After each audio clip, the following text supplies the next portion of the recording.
Bonjour et bienvenue dans ce 5e épisode du Buddycast. Je suis Rémi et vous pouvez me retrouver sur YouTube, TikTok, Instagram sous le pseudo Geek Daddy et je suis accompagné de mon ami Gilles. Enchanté Rémi. Et bonjour tout le monde. Ça va Gilles? Ça va et toi? Écoute, ça va bien. Ça va très bien même. Eh ben à la bonne heure. On est ravis de vous retrouver, merci de nous suivre. De quoi on va parler aujourd'hui? Aujourd'hui j'ai qu'une news et on va terminer un petit peu le dossier Warner. Terminé, on ne sait pas. En tout cas, à l'heure d'aujourd'hui, ça a l'air d'être terminé. On verra comment ça se passe. Et ensuite, on fera un dossier un petit peu plus complet sur YouTube, sur la web creation et sur le Frames Festival. Qu'est-ce donc? Écoute, tu vas nous raconter ça. Ah, la bonne heure. Tu vas nous expliquer tout ça parce que tu es le co-créateur de l'événement. Co-créateur de l'événement, rien que ça. Entre autres. YouTube qui a fêté ses 21 ans cette année. Et puis il y aura un petit jeu ou deux. Ouais. Et puis on verra. On n'est pas à la pièce. C'est ça. On est tranquille. On est tranquille. Alors, premier sujet. Oui, on l'écoute. De Amandine Jonio, qui nous aura fait tous... Elle fait partie de l'équipe, j'ai envie de te dire. On la remercie. Sur le journal du geek. Retournement de situation, j'ai envie de dire, dans cet épisode, comme dans cette série un petit peu incroyable du rachat de Warner, on va pas se mentir. Et ben au final, c'est Paramount qui rafle la mise puisque Netflix se retire. Et donc du coup, Netflix abandonne la course au rachat de Warner Bros. Et c'est Paramount Skydance qui repart avec le trophée délesté de 110 milliards de dollars. Putain, 110 milliards de dollars. C'est énorme. Je crois que Lucasfilm, c'était 4 milliards. Ouais. Donc bon, j'imagine que l'inflation est passée par là, que Warner, c'est quand même plus gros que Lucasfilm, ouais. On est d'accord. Mais bon, je trouve que le gap est quand même... Enfin, je me rappelle qu'à l'époque, on se disait, c'est quand même huge. Après, il y a eu quoi? Il y a eu Blizzard qui a été racheté pour 70 milliards dans les gros rachats de fou. Blizzard, c'était 70 milliards et on était là en mode, waouh, 70 milliards. Et là, on est à 110 milliards, quoi. C'était un feuilleton de fou quand même, parce que Netflix a de suite dit, oui, c'est bon, on a racheté. Ensuite il y a Paramount qui est revenu en mode on a fait une autre offre à 85, enfin bref, ça s'est monté le chou avec Trump au milieu qui se mêle avec Trump au milieu qui voulait préférer que ce soit Netflix plutôt que machin. Et dernièrement il y a eu James Cameron aussi, je sais pas si t'as vu. Ah non, ça j'ai pas vu. Qui a plaidé la cause de Paramount et qui a dit faut pas que ce soit Netflix, faut que ça reste machin. Donc en gros c'est fou parce qu'on a l'impression que c'était une partie de poker et que ils étaient toujours là à suivre, tu sais, derrière. Moi, ce que je trouve relançaient, tu sais, derrière. C'est Netflix quand même dès le début qui a fait une communication officielle dessus. Ouais, pour dire non, c'est bon, quoi. C'est fini, merci. Ouais, on a racheté, on est content. Bienvenue Harry Potter. C'est ça. Ah bah pas là. Bon bah écoute, finalement non. Pour l'instant c'est ça. On est le 27 février. L'Assemblée Générale Extraordinaire prévue le 20 mars prochain. Qui doit confirmer le truc, donc évidemment, d'ici là. Ça va bouger. C'est possible qu'il y ait quelqu'un qui dise moi, 120 millions, 120 milliards, pardon. Millions. Milliards. Et d'ailleurs, dans l'article, ils disent que Netflix, du coup, ils vont se concentrer et ça leur fait de la maille pour faire de nouvelles séries. Et en gros, c'était Wall Street qui était content parce que du coup, l'action, ça commençait à frétiller chez Netflix. Et là, ils sont contents que finalement, les 70 milliards, ils restent chez eux, quoi. Ouais. Bon, donc voilà. Fin de l'épisode de Warner, dont on aura beaucoup parlé dans ce podcast depuis le début. Tout à fait. Sinon, quoi d'autre? Qu'est-ce que j'ai noté? Oui, j'ai noté qu'il y avait WoW qui sortait là. Nouvelle extension de World of Warcraft. Donc moi, je vais rentrer dans la période de World of Warcraft. Et c'est fini pour le podcast. Non. C'était la dernière émission. Non, ce que je fais, moi, c'est que je joue un mois ou deux à la sortie de chaque extension.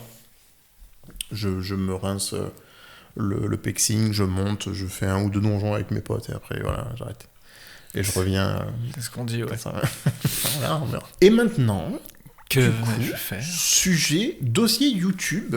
Moi, je voulais qu'on parle un petit peu de YouTube de manière un peu générale, qu'on revienne un petit peu sur ces 20 ans de YouTube et notamment sur les 10 ans du Frames Festival. Est-ce que d'abord tu veux peut-être dire un mot sur le Frames Festival, ce que c'est? Et puis après, derrière, on reparlera de YouTube et puis on viendra sur l'édition de cette année qui est un petit peu exceptionnelle, du coup, parce que c'est la 10e édition du Frames Festival. Ouais. Donc, vas-y, raconte-nous, pitch-nous le Frames Festival. Rapidement, le Frames, c'est un événement qu'on a créé en 2016 pour la première édition, mais on travaillait dessus depuis 2014 à peu près. Et c'est un événement en fait où on s'était dit pour un week-end de se faire rencontrer les vidéastes, les youtubeurs de l'époque avec leurs spectateurs, leurs fans. Et à la base, il y avait d'autres événements qui existaient, qui se passaient dans les parcs expo et halls de foire, et nous on s'était dit qu'on voulait pas faire ça. Surtout qu'à l'époque on avait travaillé pour la Japan Expo et on voyait un peu comment ça se passait dans des grosses conventions. Et c'est pas ce qu'on voulait quelque chose de plus à taille humaine. Et intimiste. Du coup on les a mis dans des lieux qui avaient une importance patrimoniale et culturelle, et sur Avignon, on en a quand même pas mal. Donc dès la première édition, c'est passé au Palais des Papes, à la collection Lambert, qui est la collection privée d'art contemporain la plus importante de France, et au théâtre du Chêne Noir, et au cinéma Le Pandora de l'époque, qu'on avait notamment, parce qu'à la base ça devait être qu'une soirée au Pandora. D'accord. Et très vite, c'est devenu un week-end complet avec une vingtaine de chaînes invitées. Mais vraiment, le principe de départ, c'est nous qui... on travaillait depuis 2013 à rouvrir un cinéma, et qui a ouvert en 2015, donc on a fait le Frems en 2016, et quand on ouvrait le cinéma, on travaillait déjà avec des youtubeurs qui étaient sur Avignon, comme le Fossoyeur de Film, Axolot ou French Food Porn, et c'est en discutant ensemble qu'on s'est dit qu'on allait créer ça. Et donc, c'est la 10e édition. C'est la 10e édition et c'est les 10 ans. Et vous avez même fait pendant le Covid, du coup? On a même fait pendant le Covid. On avait une formule qui était le Frems Tour, où on allait dans des villes à travers la France, et en petit comité, parce qu'on était limité en jauge. Okay. On filmait là-bas, et après on a fait un week-end de live depuis Avignon, où on diffusait ce qu'on a tourné pendant le Frems Tour, avec du public, et on avait des plateaux aussi en live à ce moment-là. Du coup, ça dure combien de temps? Chaque année, ça s'est étoffé d'une journée pour trouver une forme à peu près définitive qu'on a actuellement. C'est pas forcément définitif, mais la forme qu'on a actuellement, qui est de 5 jours en 2019. Okay. Et qui était sous un format, pendant la semaine, c'est plutôt un rendez-vous professionnel. Et le week-end, c'est le rendez-vous grand public. Et ça, c'est un peu en train de disparaître, parce que cette année, toute la semaine, on a une salle pro qui a été pensée pour accueillir le public. Donc en fait, le but, c'est de répondre à la curiosité du grand public et à l'exigence du pro dans cette salle-là, sur les thématiques de la web création et de l'écosystème et de la création en elle-même. On est moins sur la creator economy, on est plus sur la création, comment on crée, quelles sont les nouvelles formes, et évidemment comment on produit ça et comment on vit de ça. Mais la porte d'entrée, ça reste la création. Et donc, dans la partie publique, il y a quoi? Il y a des rencontres? On donne des cartes blanches, en fait, aux vidéastes qu'on invite, ouais, en fonction des goûts qu'on a, et on se dit, nous, on aimerait faire venir telle et telle personne. Donc, cette année, on a à peu près 50% de programmation qu'a fait l'historique de Frems. Donc, il y en a qui reviennent, qui ont été là à la première édition, au moins une fois, voire plus pour certains, et 50% qui viennent pour la première fois. Et le but, c'est de leur proposer une carte blanche et de dire, en gros, tu peux faire ce que tu veux. Ouais. Donc, ça peut être de la diffusion de vidéos inédites. Et après, il y a toujours un moment d'échange avec la salle, des questions-réponses avec la salle. Ça peut être une conférence autour d'une thématique, ce qui était d'ailleurs un peu troublant pour ceux qui étaient de l'extérieur, qui regardaient pas trop YouTube, mais quand ils venaient à notre événement, il n'y avait pas tant de diffusion que ça. C'était surtout, par exemple, si tu avais des vulgarisateurs d'histoire ou de sciences, ils parlaient sur ces thématiques-là. Ils diffusaient pas quelque chose, quoi. D'accord, ouais. Okay. Ça, on le fait toujours. Il y a de la diffusion, il y a du jeu, il y a de plus en plus un côté ludique dans l'approche, mais toujours avec de l'enrichissement culturel. Il y a aussi des rencontres en petit comité, où vous faites aussi des choses comme ça? Dans les premières éditions, on avait donc des moments de dédicace, et on se rendait compte que en 1 heure, entre 40 minutes et 1 heure, on passait une vingtaine de personnes à peu près. Et on se disait, c'est chiant parce que t'attends, tu discutes 3 minutes, tu prends une photo, une dédicace et tu t'en vas. Et du coup, on avait pensé à un format de 40 minutes où t'as 20 personnes qui sont là à passer un temps privilégié avec ces personnes-là, et donc tu discutes et à la fin, tu repars avec ta dédicace et ta photo, mais sauf que tu repars avec un souvenir. Pour Frems, on n'est pas que sur YouTube, on est sur l'ensemble des plateformes sociales gratuites. Ouais. Voilà, donc, oui, vous êtes sur la web création de façon en général, donc c'est pas que le YouTube. Ça va aussi, on est sur TikTok, Insta, Twitch, Snapchat. Voilà, on peut. Alors, on connaît moins de la création de Snapchat parce qu'après, il y a une porosité entre toutes ces plateformes-là, mais voilà, on est surtout sur les 4 principales. Du coup, ce que je te propose, c'est d'échanger un petit peu sur YouTube au global, ce que c'était il y a 21 ans, ce que c'est devenu. D'accord ? Est-ce que YouTube t'ennuie ? De voir un petit peu la manière dont ça a évolué, de raconter peut-être un petit peu ce qu'on suit chacun sur YouTube. Au final, quand c'est sorti YouTube, les gens qui se mettaient à faire des vidéos YouTube, pour moi, c'était... Enfin, le métier, il n'y avait pas de métier, le métier n'était pas du tout professionnalisé. Les gens qui allaient sur YouTube, c'était juste par spontanéité, ou tu vois, c'est les gens qui prenaient le caméscope de leurs parents pour se filmer dans le jardin, à faire des conneries. Et au final, se sont retrouvés à mettre ça en ligne en fait. Enfin, en tout cas, c'est un peu l'impression que j'en ai. C'était incroyable pour les gens qui créaient des choses à l'époque, parce que du coup, ça leur permettait une diffusion. Chose qui était jusque-là n'existait pas, quoi. C'est-à-dire que à part imprimer ou graver tes trucs sur des CD et les partager autour de toi, tu n'avais pas moyen de montrer ce que tu faisais. Ou alors sur des blogs ou des choses comme ça. Et il y avait Dailymotion aussi qui existait. Oui, bien sûr. Pour moi, il y avait les deux au même niveau et à un moment donné, il y a eu un décrochage, quoi. C'est-à-dire que tu as eu à la fois plus de monde qui allait sur YouTube, mais c'est pas aussi les créateurs et les créatrices qui ont tous basculé sur YouTube pour une raison, c'est que alors Dailymotion à l'époque, ils payaient mieux, mais ils payaient plus tard, de ce que j'ai lu en tout cas, et du coup les vidéastes. Donc dès le début, il y avait quand même un système de monétisation assez tôt, en tout cas pas forcément dès le début, mais assez tôt. De toute façon, le nombre de vues, voilà, on n'était pas, ils gagnaient pas 3 millions d'euros, mais ils gagnaient peut-être des centaines d'euros. Vraiment, ce que je veux dire, c'est qu'avant, les gens, ils faisaient pas ça pour la thune, quoi. Non, de toute façon, personne, on savait pas qu'est-ce que c'était. C'était, on jouait, on postait un truc, on avait une idée. Il y avait des pubs, il n'y avait même pas de pub au début. Voilà, tu sais, la pub, ça rentre partout, ça. Il y en avait, non, mais il n'y en avait pas jour 1 sur YouTube. Non, je pense pas. J'ai une anecdote que j'ai appris il y a pas longtemps sur Dailymotion, et je pense que YouTube c'était pareil, c'était qu'au début, tu n'avais pas d'algorithme. Donc en fait, il y a quelqu'un sur Dailymotion notamment qui regardait quasiment toutes les vidéos qui étaient postées en France et qui les mettait en avant sur la homepage de Dailymotion. Et c'est ce mec-là, en partie, qui a quand même façonné le YouTube français, parce que c'est lui qui a découvert Les Visiteurs du Futur, qui a découvert Monsieur Dream avec Cyprien, et qui les a mis en avant, quoi. Ouais. Donc c'est marrant de se dire que ça reste un humain qui a fait ça et qui a donné une tonalité au web français comme on le connaît maintenant, quoi. Ouais. Moi, c'est ce que je me suis posé comme question. C'était quoi, genre, les premières vidéos YouTube ou Dailymotion que je regardais, les premières chaînes. Et effectivement, dedans, il y a Monsieur Dream, donc, qui est devenu Cyprien par la suite. Il y a eu, comme tu disais, Le Visiteur du Futur, Le Palma Show, le Golden Moustache. Je pense que Monsieur Dream, c'est vraiment la première chaîne. C'est un des premiers dessus, quoi. Au début, je regardais pas trop ça, parce que je faisais des écoles de cinéma et j'avais ce côté un peu élitiste. C'est dégueulasse, je regarde pas, et puis moi, ce que je veux faire, c'est du cinéma. Bon, après, le cinéma m'a craché à la gueule.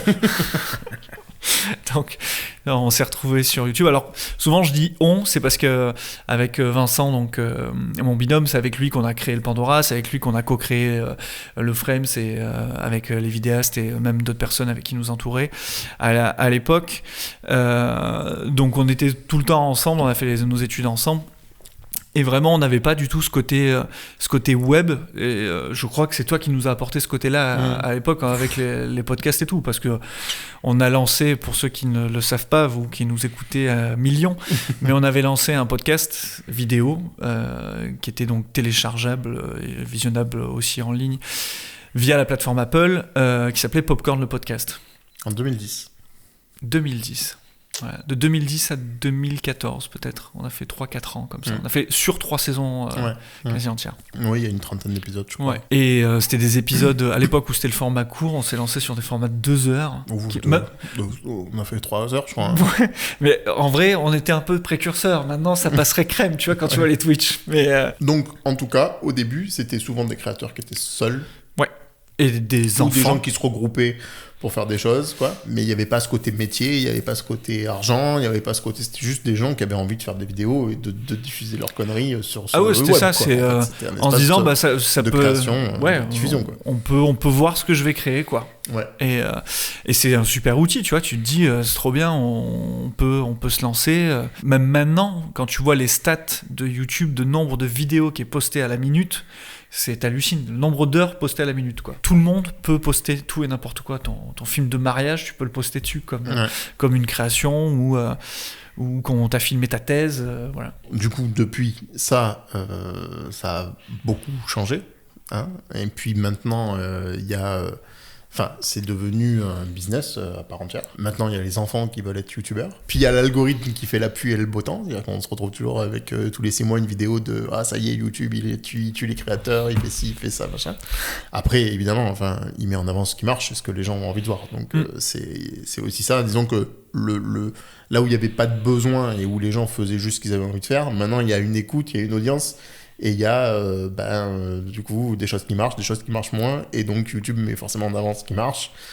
Et du coup, des fois, il faut peut-être aller creuser si tu veux un truc un peu niche ou. Ouais. Et c'est intéressant parce que ce truc de niche, c'est là aussi où tu as les communautés qui sont les plus impliquées. Ouais. C'est-à-dire que tu as des communautés, tu vois, tu peux avoir des grosses communes, McFly, Carlito, Squeezie ou Lena Situation. Encore Lena Situation, c'est encore différent. Quand tu as certaines chaînes qui ont, c'est déjà pas mal, hein, entre 100 000 et 1 million d'abonnés, que tu es de niche, que tu as autant de personnes qui te suivent, ta communauté, elle peut facilement te suivre dans un projet pour le financer, pour des choses comme ça, et tu peux soulever beaucoup d'argent alors que tu n'as même pas 1 million d'abonnés. Quoi. Voilà.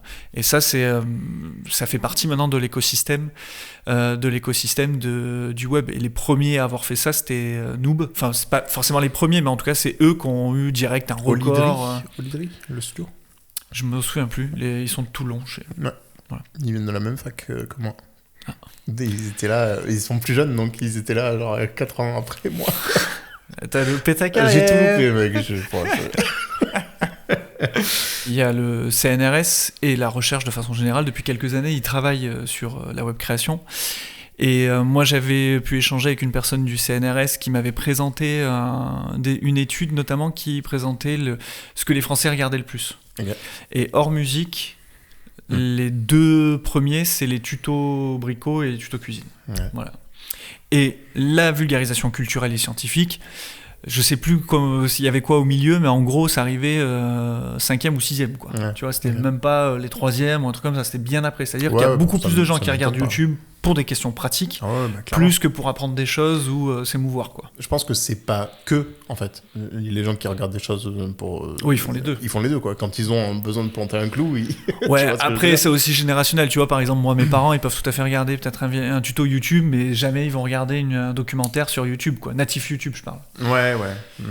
Parce que après, c'est pas leur habitude. S'ils veulent regarder un documentaire, c'est leurs usages font qu'ils vont plutôt regarder la télé linéaire, quoi. Donc, du coup, évidemment, ça a évolué. Les YouTubeurs sont devenus des influenceurs. Maintenant, c'est des boîtes de 15-20 personnes qui bossent pour tout faire derrière, là où avant, ils étaient tout seuls. Et puis, du coup, forcément, y a la qualité des productions qui a explosé. C'est-à-dire que maintenant, on voit même des montants de prod sur YouTube, ou des choses qui sont réalisées.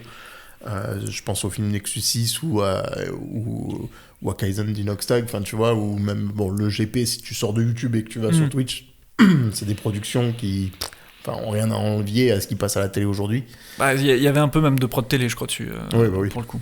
En plus, à la dernière, où il y avait France Télévisions qui était dans la boucle, parce que c'était d'ailleurs, c'est intéressant, ça, parce que au final, ça sort tellement de la création qu'au final, ils refont un truc qui existe à la télé, quoi. Je veux dire, ça a été pas reproché, mais en gros, le monde de l'Internet disait, super. En fait, ils refont exactement pareil, sauf que du coup, ils mettent des influenceurs au volant des bagnoles, mais en soi, tu vas regarder ça comme tu vas regarder n'importe quel Grand Prix, quoi.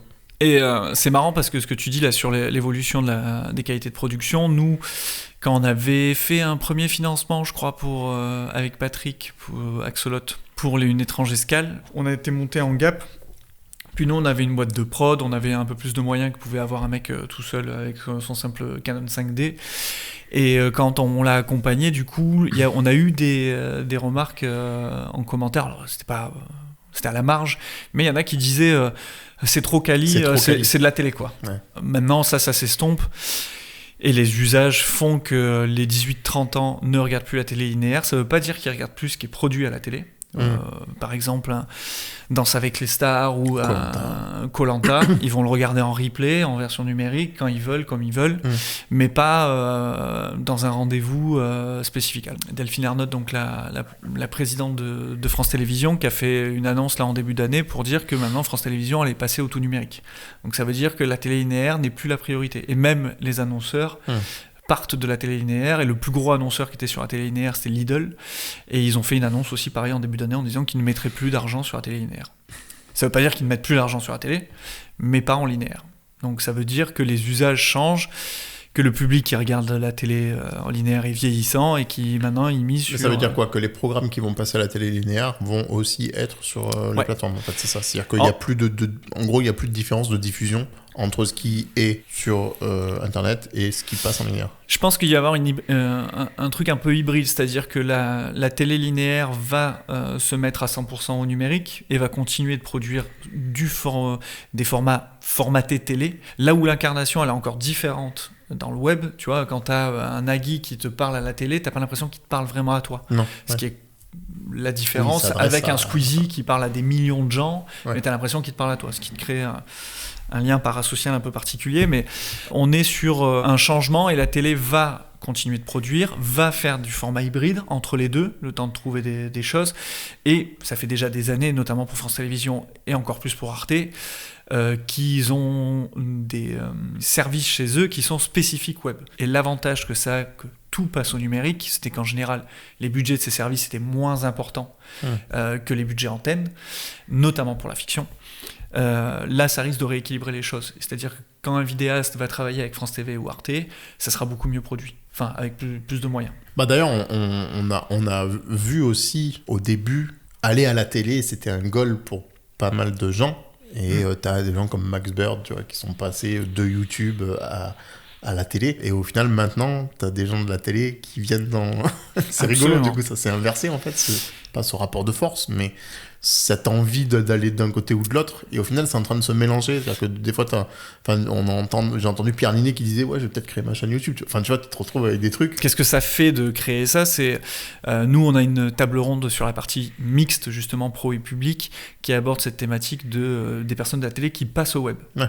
T'as l'exemple de Samuel Etienne, tu vois. Claire Chazal qui l'a fait. Un des points qui revient à chacun, c'est la liberté de création. C'est-à-dire que à partir de ce moment-là, c'est toi ton diffuseur, c'est toi qui décides comment tu produis, c'est toi qui décides de ce que tu racontes. Et ça, c'est important, c'est vraiment la question de diffuseur. Là maintenant, n'importe qui peut avoir autant d'audience, enfin n'importe qui. C'est pas comme ça que tu l'as fait, mais tu vois, Hugo Décrypte, il fait peut-être plus d'audience sur certains trucs que certaines chaînes de télé. D'information. Et Squeezie, c'est pareil. Ça veut dire quand tu vois qu'il y a 20 000 spectateurs sur un live Twitch, c'est peut-être 200 000 spectateurs uniques qui sont connectés à un moment, si c'est pas plus. Voilà. Oui. Donc ça veut dire que tu touches 200 000 personnes. Et quand tu vois les replays derrière. Ouais. Exactement. Et quand tu vois le nombre, comment est calculée l'audience de la télévision, je pense qu'on a plus de chances d'avoir des chiffres justes sur le web que sur l'audience de la télévision qui marche qu'avec des milliers de boîtiers en France et c'est juste sur un tout petit panel qu'ils arrivent à fixer ça. Qu'après ils extrapolent.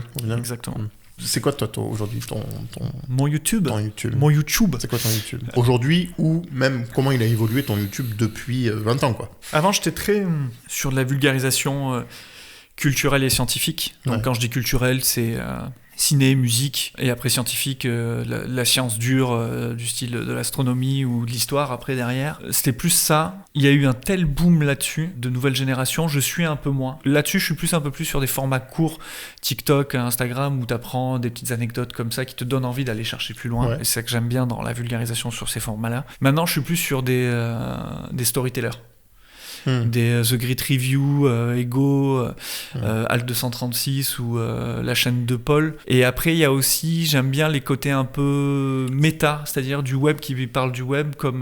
Et là, c'est marrant parce que là, je t'ai dit que des mecs, et à l'inverse, là, c'est plutôt des nanas. C'est Sabine ou Ami Story que je suis là-dessus, que j'aime beaucoup. Okay. Et Twitch ? Alors, Twitch, je suis beaucoup moins. Pourquoi ? Et ça, c'était marrant parce que déjà, je suis vieux. Non, c'est qu'à l'époque, on disait, ouais, nous, YouTube, c'est pas la télé. Quand tu veux un truc, tu le regardes quand tu veux, comme tu veux, etc. T'as pas un rendez-vous. Là, maintenant, Twitch, c'est un rendez-vous. Et si t'es pas là, vu que tu bosses et que t'as des gosses, pour moi, c'est compliqué d'être en temps et en heure sur Twitch, quoi. Voilà. Il y a que quelques live Twitch où vraiment je me suis dit là il y a un rendez-vous où je vais regarder un Speedon, un The Event ou un GP Explorer ou un Pierre Chabrier qui répond à Sylvain. Là j'étais devant en train avec du popcorn quoi. C'est horrible ce truc là mais c'était vraiment un super spectacle. Oui, c'était effectivement. C'était spectaculaire, mais c'était l'humanité n'a pas grandi avec ça malheureusement. Toi non plus d'ailleurs. Non. Mais j'y pense souvent à ce truc et je me dis putain, c'est quand même fou jusqu'où ils sont allés quoi. Je peux me remater la réponse de Sylvain. Je crois que je me la suis rematé plusieurs fois. Et tu vois, c'est hybride parce que t'as le live, t'as l'autre qui répond en vidéo, qui prend du temps. Ils nous ont fait comme Warner et Disney. C'est une putain de série sous différentes plateformes, formats. Bravo les gars. Ok, écoute moi, parce que tu me poses la question. Oui, et toi, absolument, parce que moi je parle, tu me poses des questions. Mais toi, ton web, quel est-il ? Moi, j'ai sauté de niche en niche Bon, j'ai beaucoup regardé les sketchs, les trucs comme ça, les fictions, même à l'époque, hein, beaucoup de courts-métrages, de trucs comme ça, vraiment au tout début, mais après la fiction a totalement disparu de YouTube. Je me suis beaucoup formé, je me suis fait beaucoup de tutos.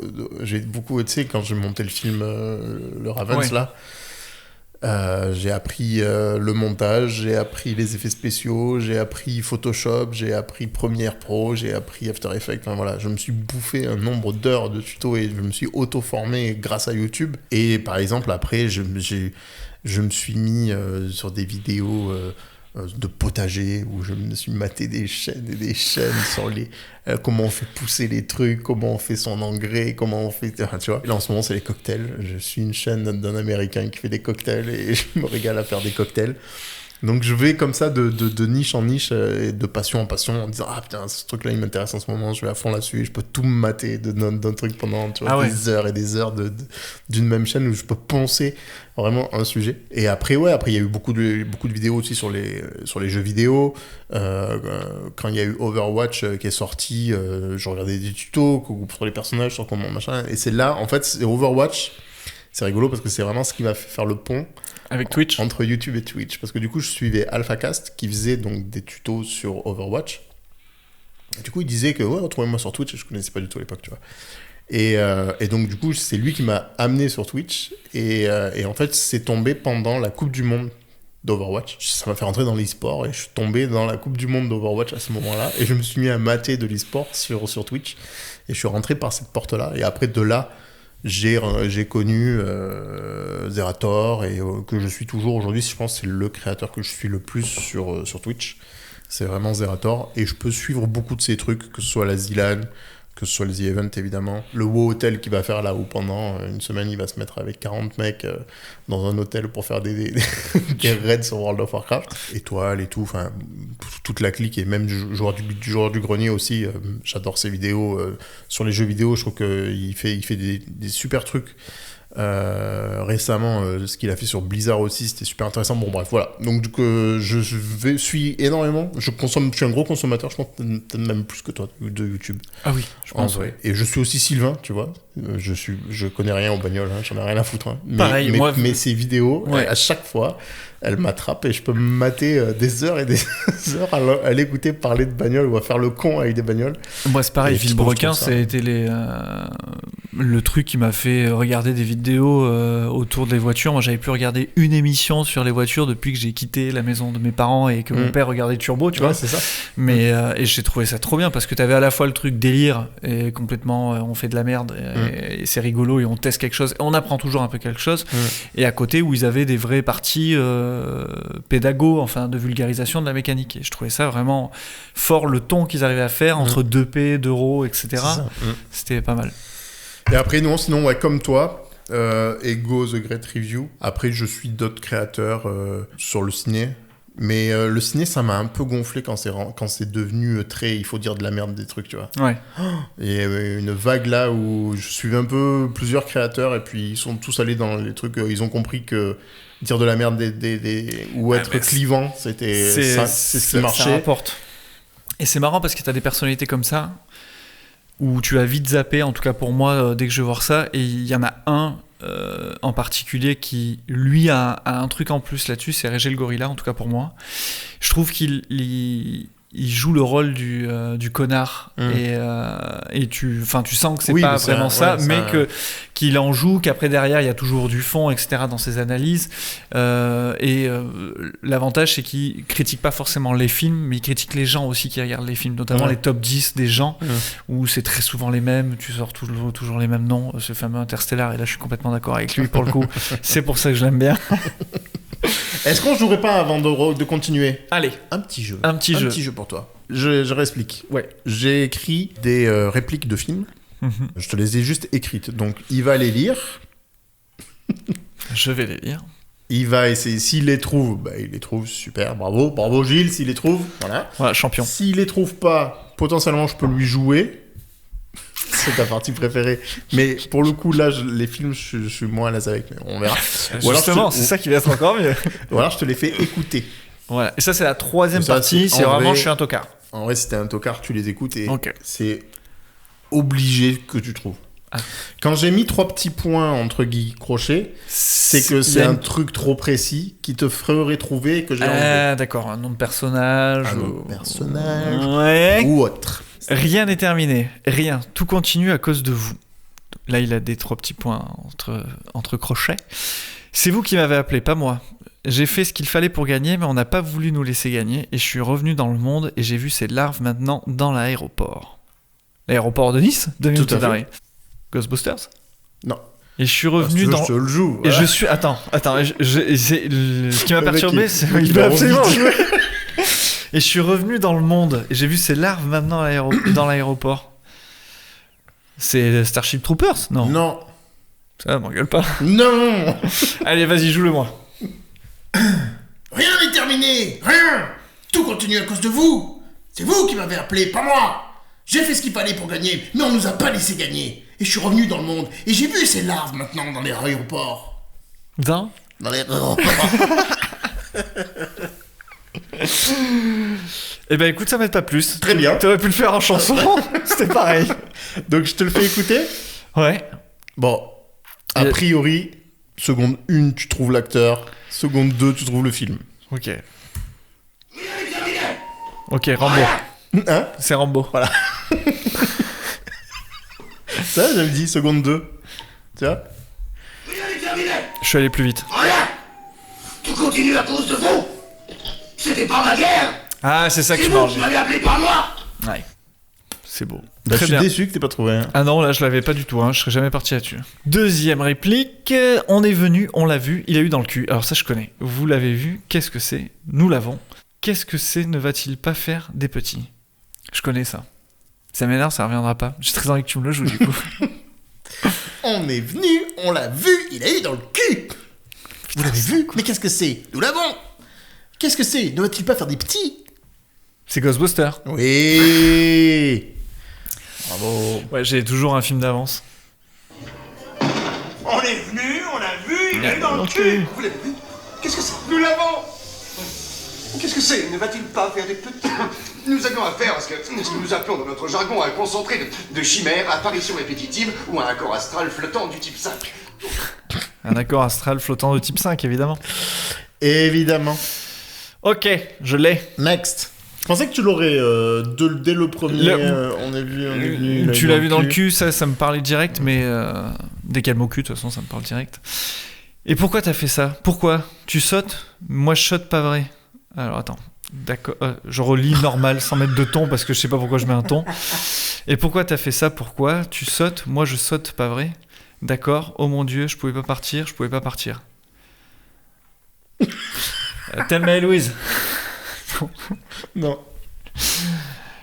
Oh. Vas-y, joue pour moi. Toi de la comédie française. Et pourquoi t'as fait ça ? Pourquoi ? Tu sautes, moi je saute, pas vrai ? D'accord. Oh mon Dieu, je pouvais pas partir. Oh. Putain, je l'ai bien joué, pourtant t'as pas senti l'émotion. T'as pas senti le... Ça m'a pris, du coup, j'ai plus arrêté de... Voilà. Ça m'a coupé ma réflexion. Pareil, je pense que... Ouais, moi, peut-être falloir un petit peu plus, mais... Mais pourquoi t'as fait ça ? Pourquoi ? Tu sautes, moi je saute, pas vrai ? Bon, déjà, vraiment, rien qu'avec la musique de fond. Ça me dit rien. Ah, Titanic. Eh oui. Oh mon Dieu, je pouvais pas partir, Jack. Eh oui, Jack, et oui. Elle est pas montée dans la chaloupe. Elle voulait pas. Eh non, elle est revenue là, putain. Et tout ça pour après le laisser mourir. Alors que il y avait deux places. Si elle était montée dans la chaloupe, il aurait eu la porte pour lui tout seul. Exactement, putain. Tu l'as vu combien de fois au cinéma, Titanic ? En même temps, t'avais quel âge ? Alors, c'est Steph qui l'a vu 5 fois, je crois. Non, mais je te Moi, parle. je l'ai vu qu'une fois, je crois. Qu'une fois ? Je l'ai vu 3 fois. Ah ouais, quand même. Ouais. Une fois solo et après 2 fois avec des nanas avec qui je voulais sortir et ça a pas marché. Bon, true story. La vie te mettra à genoux et te laissera comme ça en permanence si tu la laisses faire. Toi, moi, n'importe qui. Personne ne frappe aussi fort que la vie. C'est Rocky, ça. C'est Rocky. Allez, je suis content enfin d'avoir trouvé un truc sans... La vie te mettra à genoux et te laissera comme ça en permanence si tu la laisses faire. C'est lequel de Rocky ? C'est le 5 ? Personne ne frappe aussi Le fort que premier ? la vie. Ok. C'est pas d'être un bon cogneur qui compte. L'important, c'est de se faire cogner et d'aller quand même de l'avant. C'est de pouvoir encaisser sans jamais flancher. Putain, la voix du gars, quoi. Et d'aller quand même de l'avant. Il devait manger des cigarettes tellement... C'est même pas les fumer, quoi. Debout les campeurs et haut les cœurs, oubliez pas vos bottes parce que ça caille aujourd'hui, ça caille toujours par ici, on n'est pas à Miami, on est même loin, il faut s'attendre à quelques problèmes de circulation ce soir avec comment déjà ? Oui, ce blizzard. Blizzard, vous avez dit blizzard ? Comme c'est étrange. Ne serait-ce pas un jour sans fin ? Ouais. Moi, je l'ai pas vu, ce film. Quoi ? Enfin, j'ai commencé à le voir, j'ai pas fini. Et donc, du coup, je savais pas si cette réplique-là, elle allait faire tilt direct ou pas. Parce qu'elle revient plusieurs fois dans le film, parce qu'il entend tous les matins la même chose. Mais du coup, j'ai vu Cache Pistache, quoi. Ah oui, je le connais par cœur, quasiment. Phil Connors. Debout. Ah, voilà. Ça caille aujourd'hui. Ça caille tous Tous les jours par ici. On est en train d'y aller. On en est même loin. J'adore. Je pense qu'il fait partie de mon top 50. Ouais, le mec il est large quand même, 50 films. Mais non, il est vraiment dans mon top 50. Tu les sens pas, un peu ? Hein ? Tu les sens pas à 20 ? Il est peut-être 3ème dans mon top 50. Mais ça... c'est ça l'avantage de top, c'est que voilà. tant que tu les donnes pas... Voilà, et ben il est où je décide qu'il est. Exactement. Puis-je avoir votre attention ? Me rendant à Notre-Dame, j'ai vu un homme à 7 femmes, chaque femme ayant 7 sacs, chaque sac contenant 7 chattes, chaque chatte ayant 7 chatons. Chatons, chaque sac femme, combien se rendent à Notre-Dame ? Die Hard 3. C'est un film, ça aussi, hein.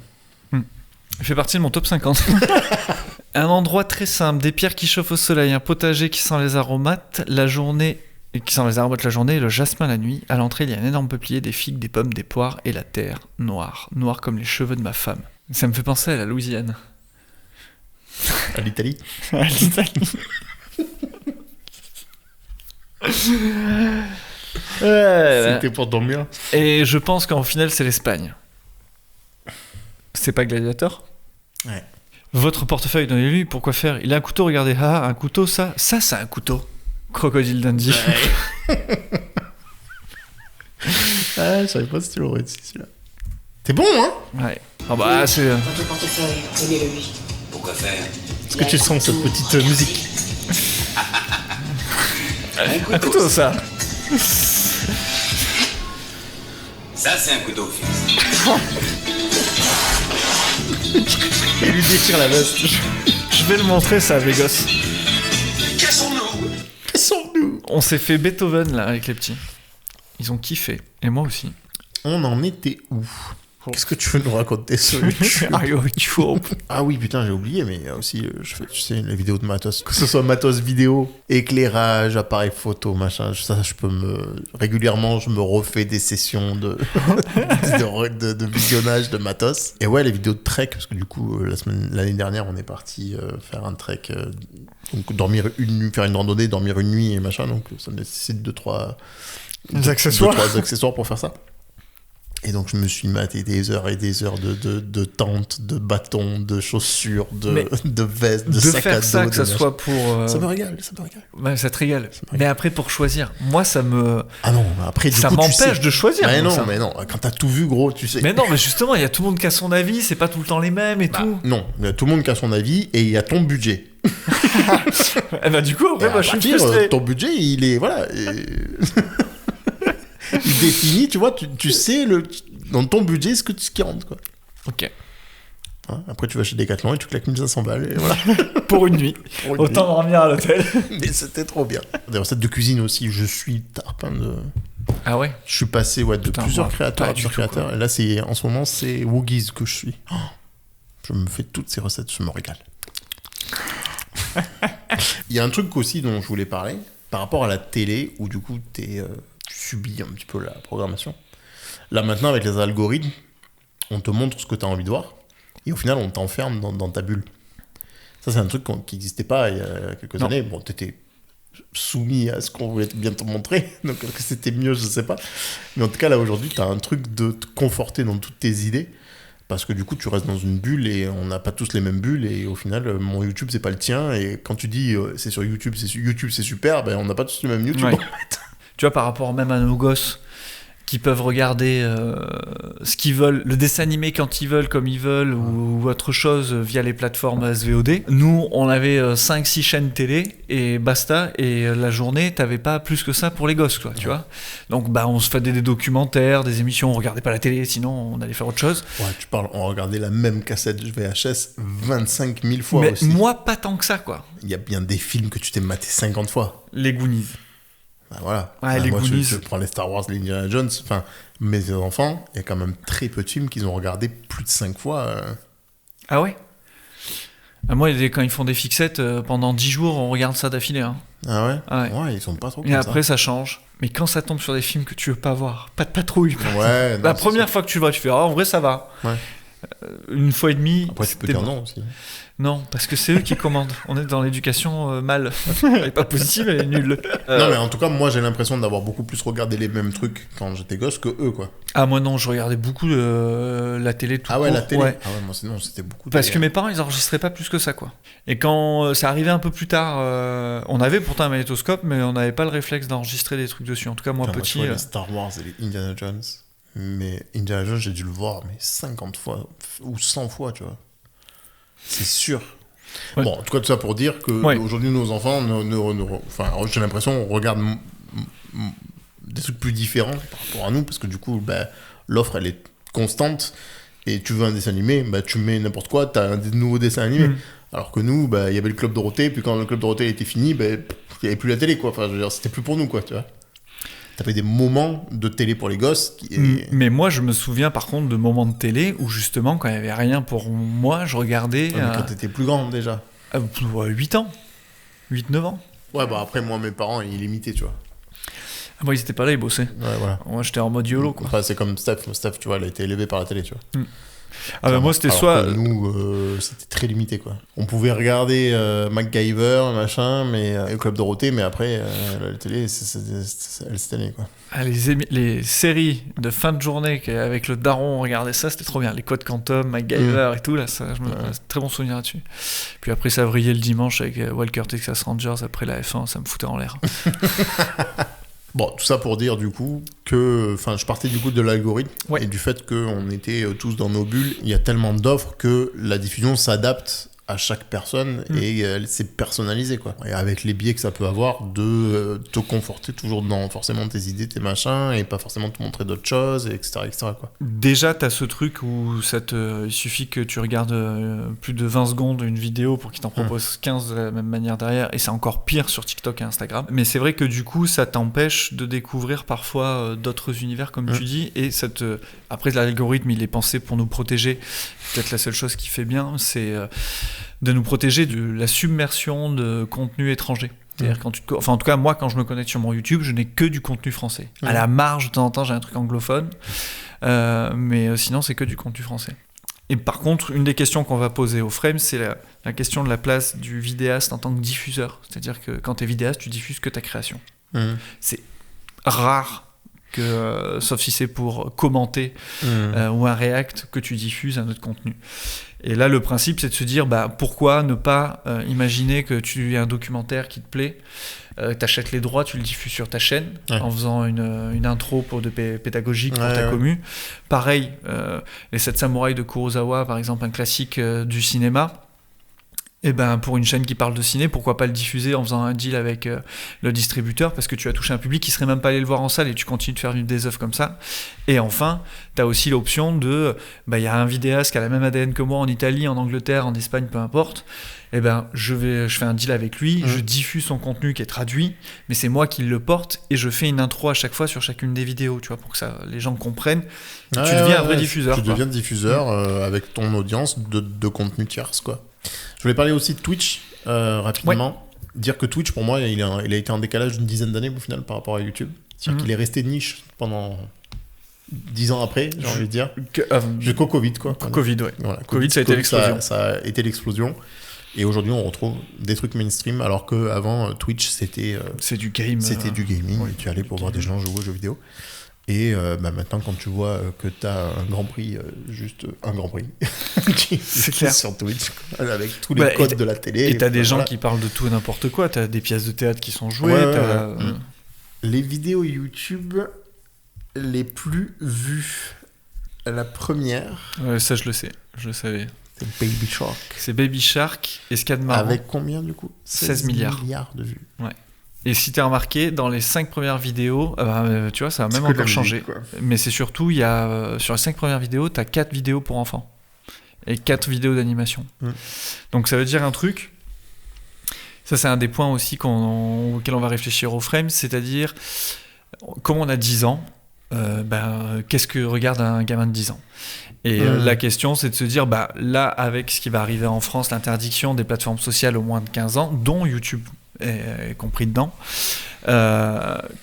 comment ils vont regarder ça. Et en plus de ça, tu as une obligation de France Télévisions et notamment du service public de créer des programmes pour les plus jeunes. Comment ils vont les regarder ? Est-ce qu'ils vont aller sur France.tv ou est-ce que YouTube Kids va être autorisé ? Et qu'est-ce qu'ils vont pouvoir regarder dessus, etc. Et en fait, le but, c'est de réfléchir, nous, en tout cas, sur ce qu'on va faire avec Frames, c'est de réfléchir à comment on produit pour les jeunes et qui produit en France pour les jeunes, en termes de vulga, de choses comme ça, ou même de fiction. Et à côté, c'est quelle éducation à l'image ? C'est-à-dire que tu as de l'éducation à l'image pour le cinéma, là où les enfants sont un public captif, ils sont soit avec les parents, soit avec l'école. Donc il y a déjà un accompagnement et un contrôle de ce que tu vas voir. Soit tu as la télé linéaire, mais ils la regardent plus, ou alors ils regardent Gulli. Et de la éducation à l'image qui est financée par l'État, mais tu n'as rien sur le web, alors que comme tu le vois, c'est quand même eux qui passent le plus de temps sur les écrans et regardent le plus de vidéos. et qui sont en roue libre dessus. C'est-à-dire, une fois que tu es dans le tunnel YouTube, tu peux peut-être regarder Baby Shark 15 fois, mais après, derrière, à un moment, tu vas avoir un truc pour grand. Et un truc que tu n'as pas sur YouTube Kids. Parce que là, du coup, elles sont sur YouTube Kids, ces vidéos-là. Baby Shark et tout. Alors, oui, ils sont sur YouTube Kids, mais c'est les chiffres de YouTube général, quoi. Et les enfants, ils sont pas tous sur YouTube Kids, tu vois. Nous, on connaît YouTube Kids, mais il y en a plein qui connaissent, même dans ma famille, les gosses, ils sont sur YouTube tout court, quoi. Avec YouTube tout court, Mais bon, du coup, s'il y a l'interdiction, au final, je me dis qu'ils sont pas si mal que ça, avec d'avoir déjà YouTube Kids. Peut-être qu'ils la montreront jusqu'à 16 ans avec des restrictions différentes, tu vois. Mais je sais pas si YouTube Kids va continuer va pas être bloqué aussi. Tu vois, c'est justement tout ça, c'est en cours. Donc il y aura des exceptions, des trucs comme ça, et c'est un des points qu'on va questionner. Est-ce que tu as un petit jeu avant qu'on passe à notre conclusion ? Ouais. Allez, petit jeu. Petit jeu. Écoute, je vais te poser. Putain, c'est ton jeu de la mort là où je suis nul. Dans chaque catégorie, jeu où je suis nul. Une série de questions. Attention. Toi, t'as brillé, moi, je vais être nul. Voilà. Dans quel film Danny Glover est-il trop vieux pour ses conneries ? L'arme fatale. Voilà, tu vois, t'es un champion. Ouah, je suis un champion. Combien d'Oscars remporta Mission Impossible de Brian De Palma ? Trop. Non ? Il a gagné 0. Ah voilà. Ah bah non, pas trop alors. Non, pas trop. Bon. J'ai eu peur. Ouais, franchement, il mérite pas grand-chose. Arrête, il est trop bien, Mission Impossible de Brian De Palma. Je le kiffe. Putain, avec l'hélicoptère à la fin là. Mais c'est impossible ou c'est pas impossible ? Ah oui, bah c'est voilà. Impossible. Voilà. Mais même le TGV sans. Le TGV, tout, c'est trop bien. Tu mens. De la merde. Le moment où il va récupérer les données, où il est suspendu, si c'est pas une scène putain de culte du cinéma, ça. À vous, la goutte. Pac. Transpire, hein. Tout le monde a transpiré. Hein. Tout le monde avait le sif mouillé, hein, je te le dis. Hein. Ouais. Quelle est l'arme principale de Rambo ? Attention, tu as les possibilités. Un sabre, un couteau de chasse, un colt, un lance-roquette. Un couteau de chasse. Exactement. Quelle est la particularité du personnage de Dory dans le monde de Nemo ? Elle oublie tout, là. Kleptomane. Exactement. Et toi, tu es dyslexique des mots. Elle souffre de troubles de la mémoire immédiate. Qui accompagne Charlie dans son aventure dans Charlie et la chocolaterie ? Son grand-père. Exactement. Tu as le prénom du grand-père ? C'est Joe. Où sont passés les derniers humains dans Wall-E ? Dans l'espace. Ouais. Dans un vaisseau spatial. Et il s'appelle comment le vaisseau ? Tu le saurais ? Le vaisseau des humains. Axiom. Où se rendent les héros du film ? Dans ton cul. Là-haut. C'était spécial Pixar. Hein. Dans ton cul. Exactement. Voilà. En Amérique du South Africa. Dans le ciel avec des ballons. Dans quel bâtiment est installé le QG de Ghostbusters ? Je sais pas. Attends, dans une caserne. Oui. Dans une ancienne caserne de pompiers. Dans quelle ville se situe l'action du film Rocky ? Boston ? Non. Denver, Phoenix, Non, c'est une ville où il fait froid et ça pue. Ouais. C'est une ville aussi où il y a quasiment tous les films de M. Shyamalan qui se déroulent. Je sais pas. Philadelphie. Ouais. Philadelphie. Alors, dans Le Seigneur de l'Anal, qui a-t-il écrit en elfique à l'intérieur de l'anneau unique ? Il y a écrit, mais c'est une langue que je ne pourrais pas prononcer ici.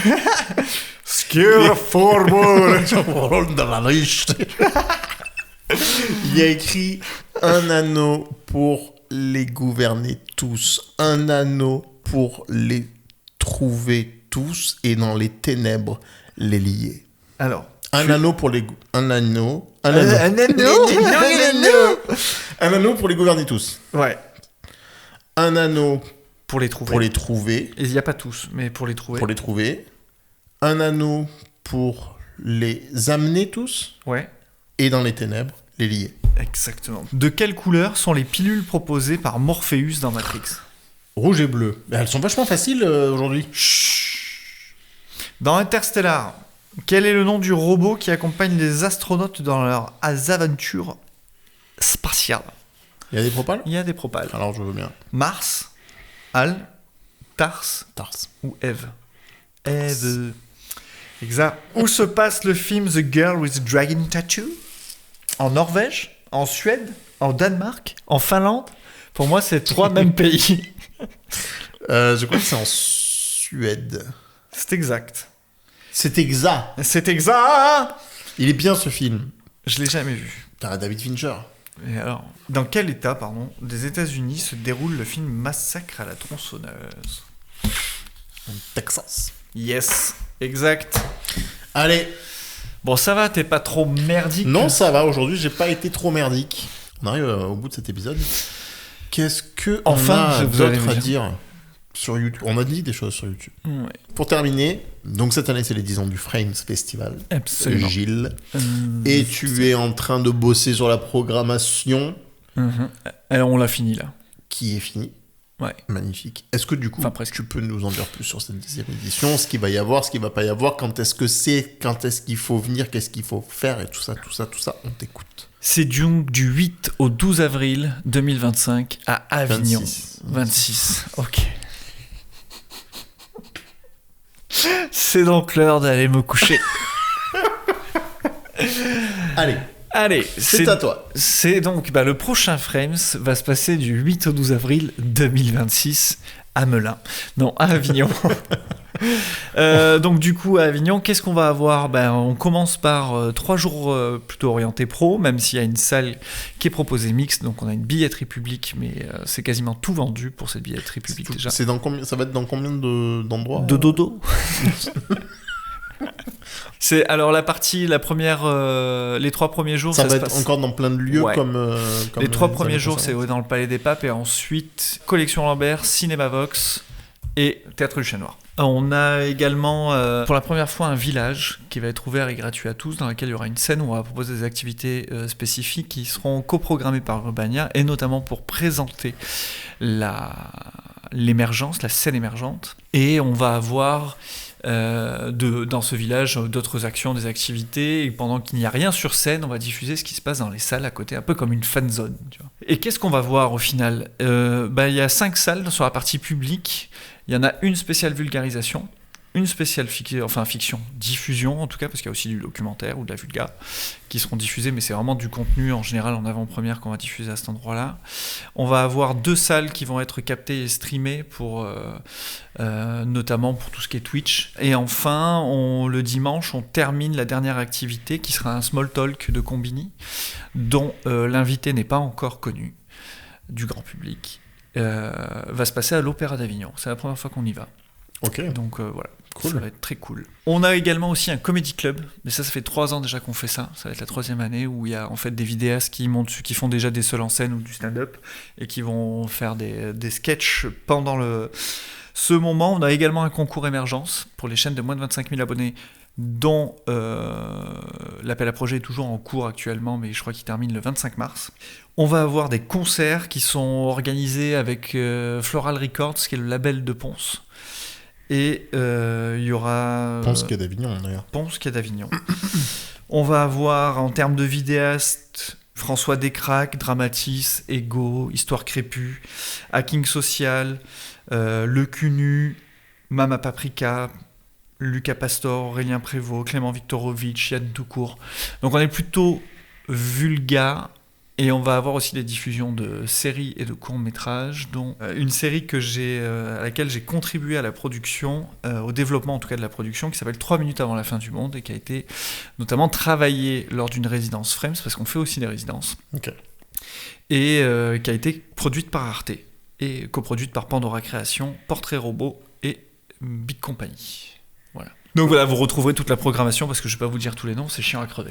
Il y a une quarantaine de chaînes invitées. Ouais, bon, il n'y a pas n'importe qui, quoi. Ça va être cool, quoi. Ouais. J'ai très hâte de découvrir la nouvelle vidéo d'Ego, qui va être présentée en avant-première. C'est officiel. C'est official. Bon, bah cool, tout ça. Ouais. Bon, et donc, du coup, toi, le Frames, depuis 10 ans, qu'est-ce que ça a été quand même une grosse partie de ta vie depuis 10 ans?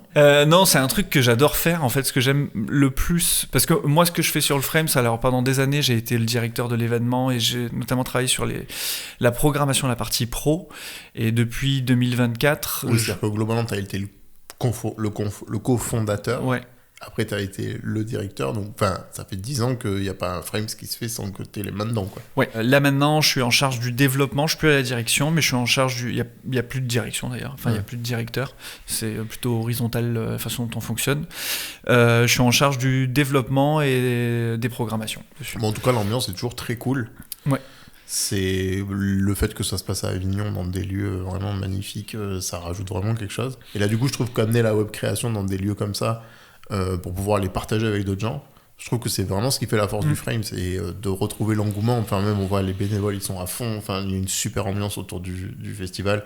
En général, il fait quand même beau aussi. Ouais, c'est plutôt agréable de se balader dans la ville, de découvrir des lieux. Je trouve ça super sympa de devoir marcher, d'aller dans une salle pour voir un truc. Finalement, après, tu reviens, tu vas au Palais des Papes voir autre chose, etc. Je trouve ça... En fait, quand encore une fois, je reparle de la Japan Expo, mais quand tu fais la Japan Expo, si tu vas d'un point A à un point B où tu dois traverser tous les parcs et tout le parc, t'en as pour une demi-heure de marche, quoi. Oui, c'est pas très... Enfin, c'est dans un hangar, quoi. Voilà. Et alors que là, dans Avignon, au plus loin, t'as 15 minutes de marche. Voilà. Et oui, sinon, même la balade est sympa. Ce que je veux dire, c'est que t'es dans le centre-ville, c'est quand même... Exactement, et quand tu veux t'acheter un sandwich, tu le payes pas 125 € chez Paul. Tu peux t'acheter n'importe quel sandwich ou de la bouffe dans une supérette ou de manger au resto sans te faire trucider. Et moi, un des trucs que j'adore justement dans Frame, et dans l'événementiel de façon générale, c'est toute l'énergie que tu mets pour créer quelque chose. C'est comme si chaque année j'organisais un énorme mariage. Ouais. Et donc tu mets énormément d'énergie, et d'un coup ça arrive. Et quand tu vois que les gens sont contents d'être là, c'est toujours le plus gratifiant, c'est de voir les gens qui s'éclatent à un truc que t'as proposé, alors que toi, t'es trop content, t'es content de le préparer. T'as une phase où t'espères que ça soit fini déjà, et après t'as une autre phase avant que ça arrive où tu te languis que ça y est, parce que là tu dis ça y est, là maintenant je vois vraiment le truc et j'ai envie que ça arrive pour en profiter, pour voir les gens en profiter, parce que t'en profites pas. Moi je n'assiste à rien. Quand ça se finit, t'as aussi un espèce de grand vide aussi tout le monde s'est retrouvé, il y a eu une cohésion pendant... Enfin, moi ça m'a fait ça sur quelques festivals de musique dans lesquels j'étais un peu proche de l'orga, tu vois. T'as vraiment l'impression d'être... C'est ce sentiment de comme quand t'es en colo et quand ça s'arrête, pouf, tu te retrouves... Tu sais, t'as des espèces de nostalgie qui complètement. C'est complètement cette sensation de colo où tu dois rentrer chez toi après 3 semaines où t'étais les uns sur les autres. C'était trop bien. Donc franchement, si vous avez l'occasion, ça vaut vraiment le coup. Et puis si ça vous fait découvrir un week-end à Avignon aussi, c'est pas mal. Et l'avantage qu'on a avec Frames aussi, c'est que, et le fait qu'on ait lancé Frames à cette période, qu'on a réussi à le garder, parce que tous les autres événements qui ont été créés, soit juste avant nous, soit en même temps que nous, ont tous arrêté. Et de se dire, ok, on est au bon endroit au bon moment. Et ce que là j'aime moi dans mon taf, c'est la réflexion autour de cet écosystème, et toute ma programmation pro, elle est là pour réfléchir à comment on va créer aujourd'hui, comment on crée aujourd'hui et comment on crée demain. Et je trouve ça super intéressant parce que ça évolue tellement et que ça va devenir le lieu de la création principale de l'audiovisuel, quoi. Et c'est vraiment toujours hyper intéressant les conférences. Donc c'est vraiment, si vous avez aussi d'ailleurs une chaîne YouTube ou que la web création vous intéresse de près ou de loin, ça va être intéressant Et oui, parce que maintenant en plus on l'a ouvert au grand public. Donc faut pas hésiter, venez. Donc rappelle les dates. Du 8 au 12 avril. Donc c'est du mercredi au dimanche. Du mercredi au dimanche. Mais il y a une première partie pro du coup. Pro, mais dont une partie est ouverte au public tous les jours. Okay. Il y a le mercredi c'est que l'après-midi, donc tu as 3 à 4 activités quand même l'après-midi. Okay. Et les autres jours, on en a au moins 6 activités. Et un dernier point, quand tu parlais de l'aspect colonie, quand nous on débriefe avec les bénévoles, tu vois, t'as les responsables bénévoles, etc., on chiale tous à chaque fois. Ouais. Mais vraiment, on est en larmes les uns, etc. Mais tu vois qu'ils sont à fond en plus. Ils sont super souriants, tu sens qu'ils se marquent. Ouais, vraiment, il y a une super ambiance. Et puis la ville autour rajoute aussi, je trouve, au cachet et à l'ambiance générale du festival. Et puis c'est cool quoi de voir tous ces gens là, hyper talentueux là, qui font des trucs géniaux. Et puis franchement c'est vraiment cool. Donc bravo pour ça. Merci. Et on en a créé un autre événement qui s'appelle Loop et qui va être autour de l'animation. Et on va faire un appel à projet pendant le Frames pour les vidéastes qui veulent faire du documentaire en animation. D'accord. Et donc les gens vont proposer un projet et ils vont venir pitcher leur projet au prochain événement en Loop qui lui se passe en octobre. Ok. Voilà. À Avignon aussi ? À Avignon aussi. Dans d'autres lieux, mais et dans des mêmes lieux aussi. Voilà. Très bien. Mais je t'en reparlerai parce qu'on va annoncer des on trucs. en reparlera. Écoute. Voilà. J'espère que j'ai pas été trop lourd à te parler. Non, c'était très bien. C'était intéressent. Puis si ça les intéresse pas, ils seront partis de toute façon, les gens. Ils sont partis depuis longtemps, tu sais. Écoute, moi je suis là encore. Je vais dire ce mot qu'on va garder qu'à la fin. Et mettez-le en commentaire. Il n'y a pas d'espace commentaire. C'est pas mon problème. Il y a un espace Spotify, commentaire. Dans YouTube, il y a des espaces commentaires. Démerdez-vous. Si vous êtes allé au bout, vous écrivez le mot bleu, la couleur. Une petite recommandation pour finir ? J'ai vu... Qu'est-ce que j'ai vu ? J'ai vu 2 films qui m'ont bien plu, les 2. Mais c'est pas le même feeling. Il y a Life of Chuck. C'est une adaptation d'une nouvelle de Stephen King qui est sortie il y a un an. Stephen King. Et qui est vraiment très bien. Qui est vraiment un peu à mi-science-fiction, mi-molette. Okay. Et qui est vraiment pas mal. Et le second, c'est... J'ai jamais entendu parler de ce truc. Il est vachement bien. C'est avec celui qui fait Loki, là. J'ai oublié son nom. Ok. Je vois que lui. Et le deuxième, c'est Marty Suprême. Et qui est vraiment bien. Et on suit l'histoire d'un jeune qui a un rêve dans sa vie, c'est d'être champion de ping-pong, et qui fait énormément de mauvais choix pour y arriver. Et t'as une putain de montée en pression sur une partie du film pour qu'il arrive à atteindre son objectif qui est assez forte. Mais vraiment, c'est un gamin pour y gâter, quoi. Ok. Enfin, il n'est pas du tout riche ou quoi que ce soit, c'est pour ça qu'il galère, mais mais c'est vraiment un égoïste, quoi. C'est ça que je veux dire. Très bien. Et toi ? Moi, je recommande la vidéo du JDG. Le live du JDG sur le musée des tanks de Saumur. C'est pas drôle, pourquoi on rit ? Écoute, moi, t'aimes les tanks ? Cette vidéo, non, pas spécialement, mais... T'aimes le JDG ? J'aime le JDG. Et écoute, je me suis lancé ça en replay, en mode, bon, vas-y. Il y a Sylvain, il y a Rivenzi et du coup JDG, et qui sont au musée du tank de Saumur, qui est incroyable. Et ils sont guidés par un guide qui est hyper intéressant. Et franchement, ça se regarde tout seul. Je pensais regarder 5 minutes et me dire, bon, c'est bon, ça va. Finalement, je suis resté 2 heures devant. Et je me suis régalé. Et on apprend plein de choses. C'est... Voilà, les gros camions. Les gros camions qui font boum boum. Les gros tanks qui font boum boum. Donc t'as regardé un truc sur les tanks avec 3 hommes blancs. 4 avec en comptant le guide. Ouais.